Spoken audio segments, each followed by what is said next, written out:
아버지 아브라함이 생전에 2번이나 반복했던 실수를 동일하게 행하고 있는 아들 이삭에 대한 이야기가 오늘 본문에 등장하고 있습니다. 1절을 보면 척박한 팔레스타인 땅에서 기근이 일어나는 것은 흔한 일이었습니다. 그 땅에 또 흉년이 들었다고 하는 것은 그 이전 아브라함의 때에 있었던 이야기를 알려주고 있습니다. 그리고 2절에서 5절까지를 보면 하나님께서 이삭에게 애굽으로 내려가지 말고 하나님께서 지시하는 땅에 거하라고 말씀하시며 땅에 대한 복과 자손에 대한 복을 이삭의 후손에게 주시겠다는 약속을 하셨음에도 불구하고 이삭은 자신의 의지대로 행하는 모습을 보게 됩니다. 때로는 우리에게도 하나님께서 열악해 보이는 환경으로 인도하실 때가 있습니다. 그럴 때 주위를 살펴보면 그 열악함을 피하려고만 하는 우리의 모습을 보게 됩니다.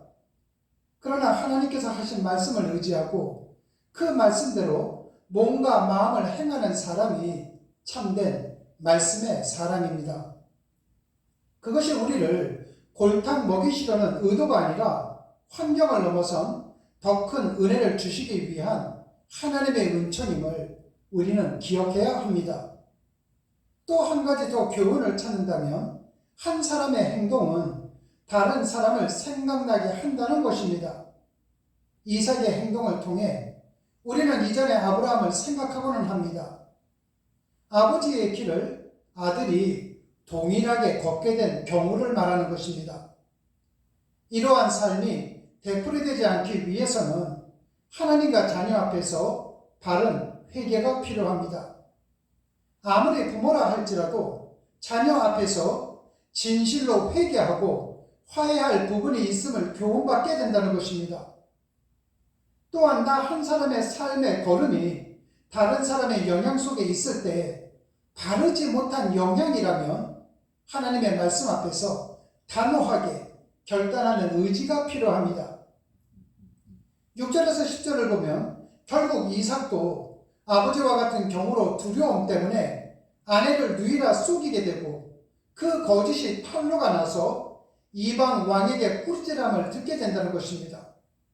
결국 이삭은 두려움 앞에서 하나님의 말씀을 기억하지 못했던 것입니다. 11절을 보면 두려움에 떨고 있는 이삭에게 하나님께서는 이방 왕 아비멜렉을 통해 안전을 보증해주는 모습을 보게 됩니다. 하나님께서는 이삭의 여전한 실수에도 불구하고 그것을 통해 이삭과 그의 가족을 온전히 보호하시는 은혜를 베풀어 주셨습니다.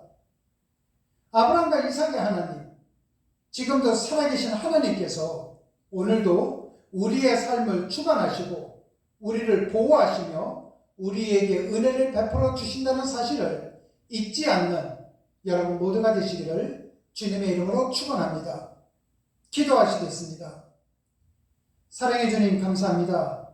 사랑의 주님, 주님이 우리 각자를 기억하실 때마다 흐뭇하게 미소 지을 수 있을 정도로 잘 살아갈 수 있도록 우리에게 은혜를 베풀어 주시옵소서. 주님 고맙습니다. 예수님 이름으로 기도드렸습니다. 아멘.